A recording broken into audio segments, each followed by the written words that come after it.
Welcome, brave soul, I am the forgotten storyteller. Before we begin, tap that like button if you dare, and drop a comment below telling me where in the world you're listening from. And if you make it to the end of this video, I hope to see you in the next story.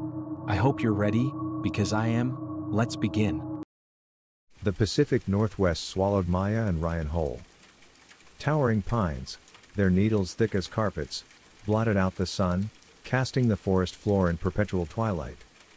Misty air clung to their skin, a damp shroud that amplified every rustle and snap in the undergrowth.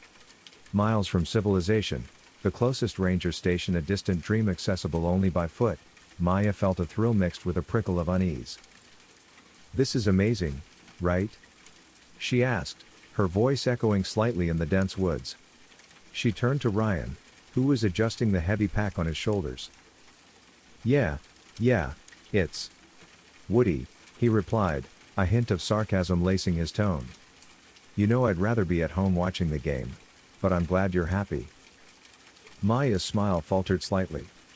She had planned this trip for weeks, envisioning a romantic escape, a chance to reconnect with nature and with Ryan, whose attention had been increasingly consumed by work and sports. She hoped the isolation would do them good. They hiked for another hour, following a barely discernible trail. Maya consulted her compass frequently, her adventurous spirit tempered by a cautious nature. Finally, they reached a small clearing, a perfect spot to pitch their tent. As Ryan wrestled with the tent poles, Maya wandered around the perimeter of the clearing, taking in the details. The forest floor was a tapestry of moss and fallen leaves, teeming with unseen life.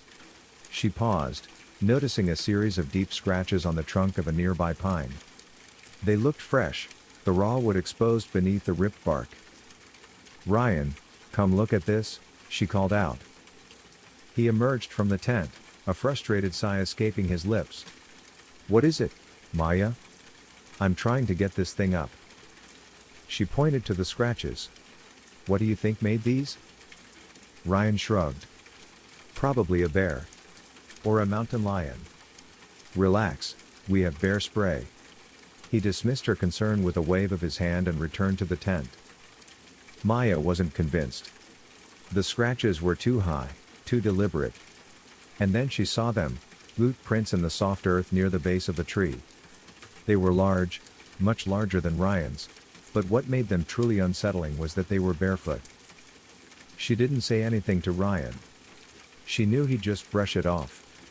But a knot of anxiety tightened in her stomach. The evening was peaceful. They cooked dinner over a small camping stove, the scent of wood smoke mingling with the earthy aroma of the forest. As darkness descended, the woods came alive with a symphony of sounds, the rustling of leaves, the hooting of owls, the distant howl of a coyote. Later, tucked inside their sleeping bags, Maya found herself unable to relax. Every rustle outside the tent seemed amplified, charged with an unknown threat. "Did you hear that?" she whispered, nudging Ryan. "Hear what?" "Just go to sleep, Maya."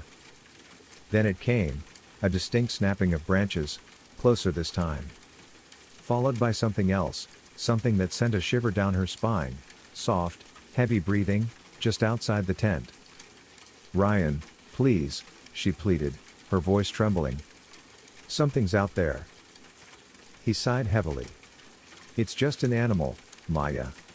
Probably a deer. Go to sleep." But then, cutting through the night, came the sound that truly terrified her. It was a laugh. Her laugh.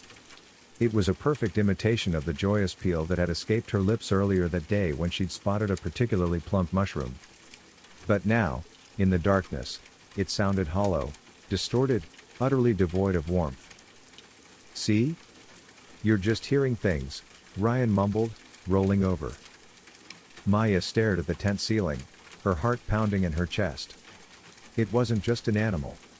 She knew it in her bones. The morning sun filtered weakly through the dense canopy. Maya woke with a start, a lingering sense of dread clinging to her like the morning mist. She sat up and noticed something immediately amiss. Their toothbrushes were lying on the ground, arranged in a perfect X. She hadn't placed them that way. "Ryan," she said, nudging him awake. "Something's been in here." He groaned and rubbed his eyes. "What are you talking about?" She pointed to the toothbrushes. He shrugged. "Maybe they fell." She didn't argue. She knew he wouldn't believe her. As she started to get out of the tent, she noticed something else. Their socks, which had been neatly folded inside, were now hanging from the branches of a nearby tree. "Okay, this is weird," Ryan admitted, finally taking notice. They examined the campsite, a growing sense of unease settling over them.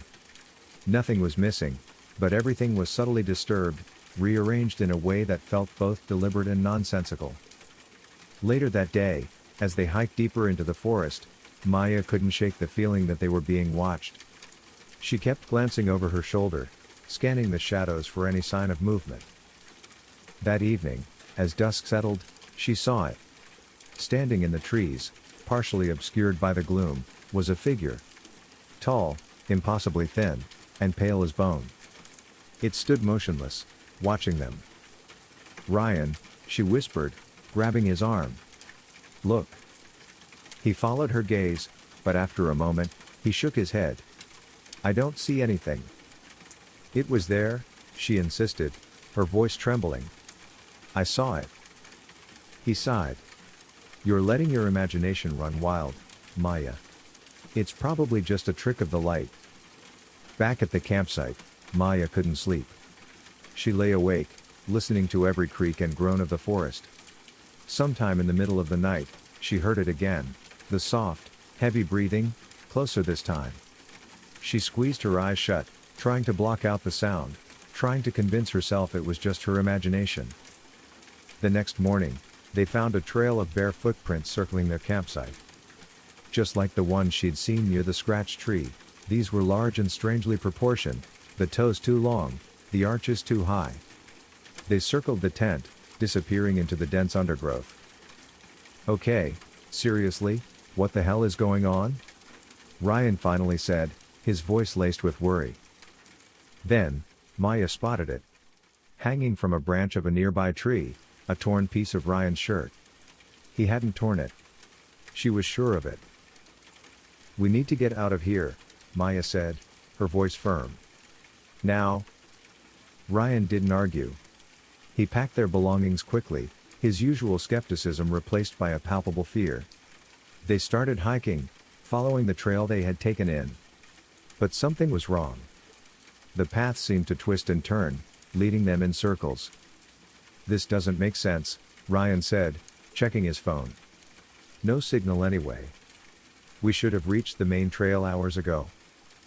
They walked for what felt like an eternity, the forest closing in around them, the trees seeming to watch them with silent malice. Then, with a sickening feeling of déjà vu, they emerged back into their campsite. "No," Maya whispered, her voice breaking. "This can't be happening." They tried again, choosing a different direction, but the same thing happened. No matter which way they walked, the trail led them back to the clearing. They were trapped. Desperation started creeping in.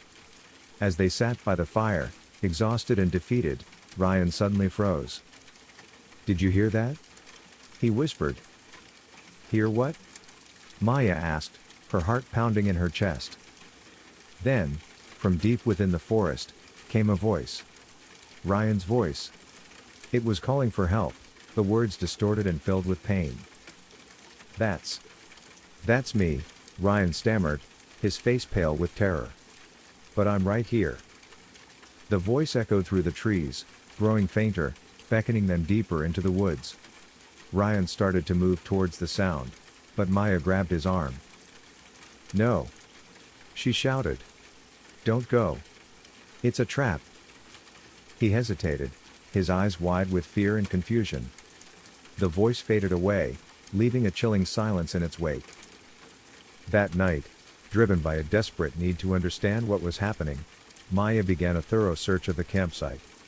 She dug through the undergrowth, pulling aside moss and loose earth.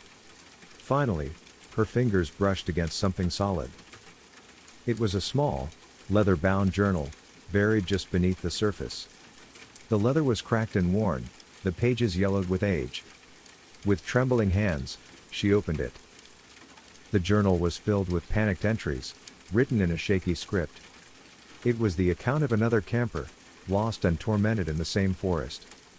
He described the same unsettling experiences, the strange noises, the rearranged objects, the feeling of being watched. He wrote of a tall, pale figure lurking in the trees, a creature that seemed to mimic human behavior. "It's learning," one entry read. "It almost looks like me now." The final entry was dated weeks before. It simply read, "It knows my name." That night, Ryan disappeared. Maya woke to find his sleeping bag empty, the zipper undone. Panic seized her. "Ryan!" she screamed, scrambling out of the tent. Only silence answered her. She grabbed her flashlight and searched the campsite, her heart pounding in her chest. Nothing. Then, she heard it. Something walking around the tent, heavy and deliberate. She froze, her blood running cold. As dawn began to break, Ryan returned. He walked into the campsite, his face pale and drawn. "Where were you?" Maya demanded, rushing towards him. "I was so worried." He shrugged. "I just went for a walk. Couldn't sleep." But something was wrong. Terribly wrong. His speech was flat, devoid of emotion. His movements were stiff and awkward, like a puppet with tangled strings. He didn't remember details of their trip, details they had discussed just days before. "What's wrong with you?" Maya asked, her voice trembling. He stared at her, his eyes blank and unseeing. Then, he opened his mouth, and the words that came out were not his own. "It's learning," he said, his voice a monotone drone. "It almost looks like me now." It was a line from the journal. Word for word. Maya stumbled back, her mind reeling. This wasn't Ryan. This was something else, something that had taken his place. Without hesitation, she grabbed her camping knife and lunged at the imposter. The blade plunged into his chest. He didn't scream. He didn't even flinch. He simply looked at her with those vacant eyes and repeated, "It knows my name." Maya pulled the knife free and ran. She ran blindly through the forest, driven by pure terror. She knew she had to escape, but she also knew she couldn't leave Ryan behind.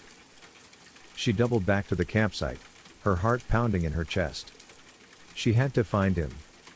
She had to know what had happened. She searched desperately, her eyes scanning every corner of the clearing. Then, she saw it, a hollow in the base of a large tree. It was partially hidden by a tangle of vines, but something about it caught her eye. With trembling hands, she pulled aside the vines and peered inside. The sight that greeted her made her gasp in horror. Inside the hollow, crammed into the small space, was Ryan's body. Mutilated beyond recognition, his eyes wide with terror, his mouth frozen in a silent scream. She stumbled back, her stomach churning, tears streaming down her face. He was dead. And something had taken his place. She knew she had to get out of the forest. Now. As she turned to run, she heard a sound behind her. Heavy footsteps, closing in. She didn't look back. She just ran. He was chasing her. The Echo Man, now fully mimicking Ryan's appearance, his movements slightly off, his face a grotesque parody of the man she loved. He was gaining on her. Maya remembered the journal. The other camper had written about traps, about ways to slow the creature down. He had dug a pit trap, hoping to ensnare it. She scanned the forest, her mind racing. She remembered seeing a depression in the ground, a patch of disturbed earth hidden beneath a layer of leaves. It was her only chance. She changed direction, leading the creature towards the hidden trap. She could hear its heavy breathing behind her, the sound of its footsteps growing louder. She reached the pit and leapt over it, landing safely on the other side. The creature, not understanding the danger, continued to run, its momentum carrying it forward. With a sickening thud, it plunged into the pit. Maya watched as it struggled to climb out, its movements clumsy and unnatural. The fall had broken its legs, but it was still alive. Then, it opened its mouth and spoke. Not in its own voice, but in Maya's. "Help me!" it cried, mimicking her terrified pleas from earlier that day. "Please, help me." The sound was unbearable. Maya turned and ran, blocking out the creature's cries, blocking out the image of Ryan's mutilated body, blocking out everything but the need to escape. She ran for hours, pushing herself to the limit of her endurance. Finally, she emerged from the trees, stumbling onto a dirt road. She was covered in blood, her clothes torn, her body exhausted. A pickup truck was approaching. She ran towards it, waving her arms frantically. The truck screeched to a halt. The driver, a grizzled old man with a suspicious look in his eyes, rolled down the window. "Help me," Maya gasped, her voice hoarse. "Please, you have to help me." He stared at her for a long moment, his eyes filled with disbelief. Then, he opened the door and pulled her inside. Weeks later, safe in her apartment, Maya was trying to piece her life back together. She had told the police everything, but they didn't believe her. They dismissed her story as the delusional ramblings of a traumatized woman. She tried to forget, to move on, but the memory of Ryan's face, the image of the Echo Man, haunted her dreams. Then, one day, she received a voicemail. Her heart leapt into her throat as she recognized the number. It was Ryan's old cell phone, the one they had left behind in the forest. With trembling hands, she pressed play. It was Ryan's voice. Shakily. "Hey babe," it said. "I'm lost. I think I'm near the camp. Can you come find me?" Maya dropped the phone in terror. She never gave the number to anyone. She never went back to that campsite. She knew deep down it was a trap. She knew whatever had sent that message would be waiting for her return. Let us know in the comments, would you have gone back? Ready for spine-chilling tales that will haunt your thoughts? Subscribe to Forgotten Storyteller for eerie narrations, unsettling mysteries, and haunting stories you won't forget. Hit the bell icon so you never miss a story, because some stories refuse to stay buried. Join us, if you dare.